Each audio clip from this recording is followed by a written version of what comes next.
Yeongnam is a young man who lives for one thing, scaling mountains. Rock walls, heights, danger, that's his escape. Coincidentally, the girl he secretly admires shares the same passion. That day, Yeongnam arranged a birthday dinner for his grandmother at a luxury hotel, the very place where the girl, Eunju, worked. What should have been a quiet family celebration suddenly turned into chaos. A container truck carrying deadly chemical gas lost control and charged straight into the city center. In an instant, alarms echoed.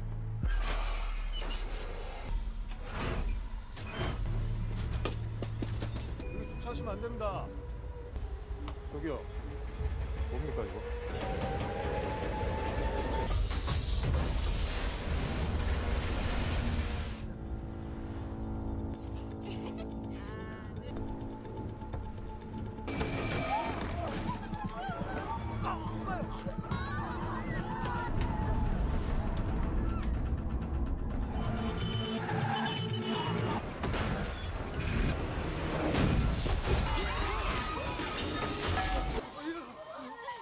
Panic exploded. Yeongnam froze in shock, then snapped back to reality. He grabbed his family and rushed them out, knowing the area was no longer safe. Outside, the streets were filled with screaming crowds fleeing in every direction. With no clear escape route and toxic smoke spreading fast, Yeongnam made a desperate call. He led his family back into the tall hotel, hoping higher ground would buy them time. Then he noticed something horrifying. His sister was still inside the car. By the time they reached her, she had already inhaled the poison. Her body shook violently as she collapsed. People surrounded her, trying everything they could to help. Yeongnam and Eunju ran to the window, and what they saw crushed their hope. The streets below were swallowed by thick, rising chemical fog. It was climbing upward floor by floor. Yeongnam realized the truth. Survival meant going higher. But his sister could barely breathe. Carrying her directly would only worsen her condition. Eunju quickly improvised. Using a tablecloth and 2 mops, she built a makeshift stretcher. Elevators were too dangerous, so everyone moved toward the stairwell. Step by step, fighting exhaustion and fear, they finally reached the rooftop, only to find the door locked. The hotel manager rushed forward to unlock it, then went pale. He had forgotten the key. They tried forcing the door open, but it wouldn't budge. Worse, it could only be unlocked from the outside. Time was slipping away.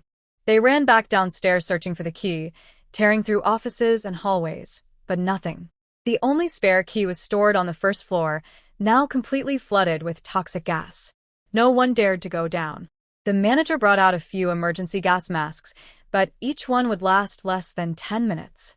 It wasn't enough. They needed another solution fast. Yeongnam stopped in front of a glass wall and made a decision that stunned everyone. He would climb outside the building, reach the rooftop, and open the door from the outside.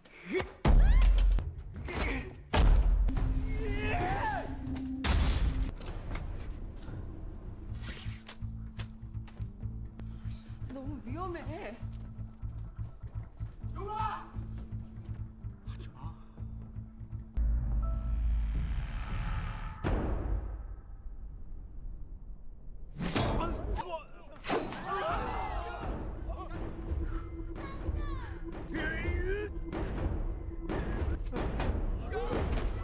Eunju tossed him a small pouch.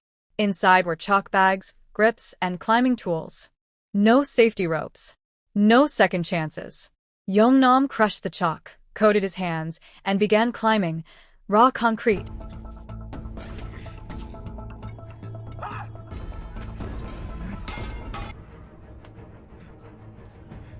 Slick glass, brutal heights.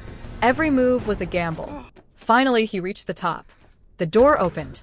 Everyone poured onto the rooftop. Seeing his family alive, and the worry in Eunju's eyes, made every torn finger and bleeding palm worth it. Minutes later, a rescue helicopter appeared overhead. They screamed. They waved. Nothing. The helicopter was too high. The rescuers couldn't see or hear them. Eunju tried flashing SOS with her phone, but the light vanished into the daylight. Elsewhere, authorities uncovered the truth. The chemical attack was created by a scientist driven mad after his invention was stolen. His revenge had already claimed over 5,000 lives. Back on the rooftop, hope was fading. Then Unju spotted the building's electrical control panel. She flipped the circuit breakers on and off, forcing the massive signboard lights to blink repeatedly. This time, the helicopter noticed. A rope ladder dropped. One by one, everyone climbed up. But when Yeongnam and Unju reached the ladder, the pilot's voice crackled through the radio. In the final moments, Yeongnam and Yunju chose to stay back as their parents screamed in panic. As Yunju watched the others escape, tears rolled down her face. Deep inside, she wished she could go with them. Soon after, another helicopter appeared, but it didn't stay. Seeing more survivors on a nearby building, it quickly flew away. Yeongnam realized time was running out. Waiting was no longer an option. Together, he and Yunju made a desperate decision to climb higher.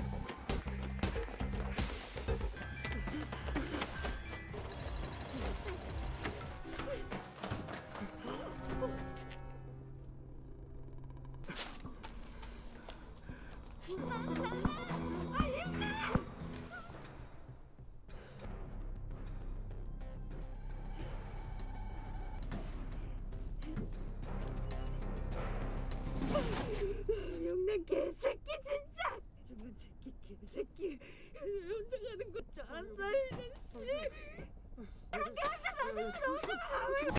Unknown to Yunju, Yeongnam had earlier risked his life by going downstairs to search for replacement filters. Toxic smoke filled every corner of the building, forcing them to move fast and look for another safe place.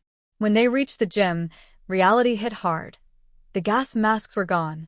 With no choice, they switched on electric fans to blow the poisonous air off their bodies, then removed their masks. Now, only one gas net remained. To survive, they had to cross to the building opposite them. 의주야 천천히. 의주야. 천천히. 올라왔다.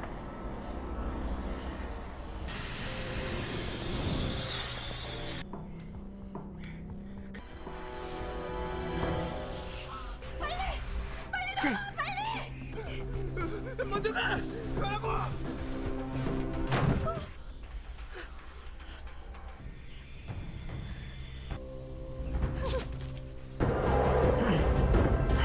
Once again, they escaped death. Yunju gathered mannequins and positioned them to look like a crowd, hoping to attract rescue. But then they noticed something heartbreaking. The nearby building was packed with trapped students. At that moment, the helicopter returned. This was their chance. They could finally be saved. But instead, they chose to give the students a chance to live. They rearranged the mannequins into a giant arrow, pointing toward the students so the helicopter would notice them. Just seconds later, an explosion. A gas tank nearby detonated.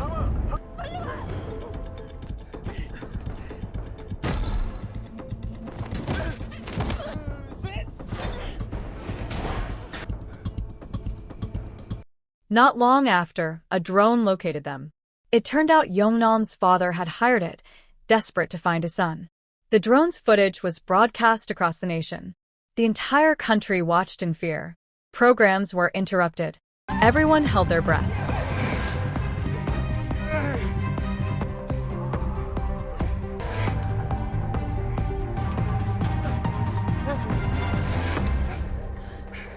Ahead of them stood a terrifying challenge, over 100 meters to a taller building.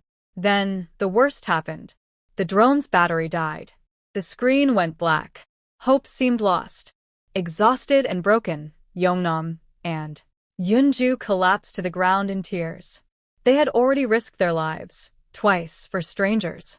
With nothing left, they waited. Then something unexpected happened.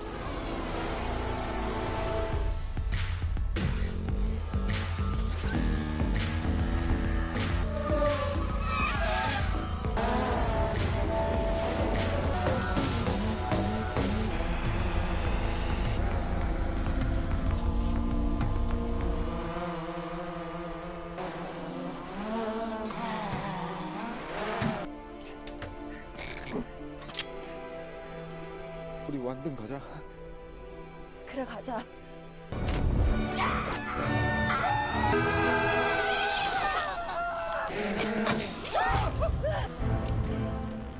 잠깐만. 용남 꽉 잡아.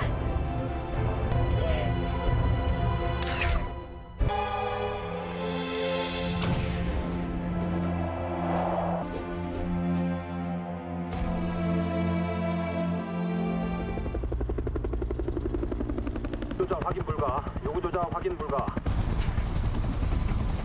자, 다른 현장으로 이동하겠습니다. 신입 총지! 유니트 발견! 왼쪽 타운 크레이트!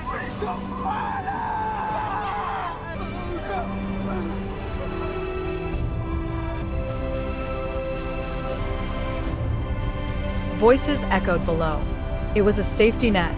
Slowly, step by step, they climbed to the highest point. Yeongnam was rescued and reunited with his family in tears. Nearby, a manager pretended to comfort Yoonju, but she saw through him and slapped him in anger. Later, she spoke with Yeongnam. He tried to return the hook she had given him, but she smiled and told him it was too heavy, that he should keep holding it. Only then did he understand what she meant. As rain began to fall, the toxic smoke slowly faded away. And just like that, it was over. The end.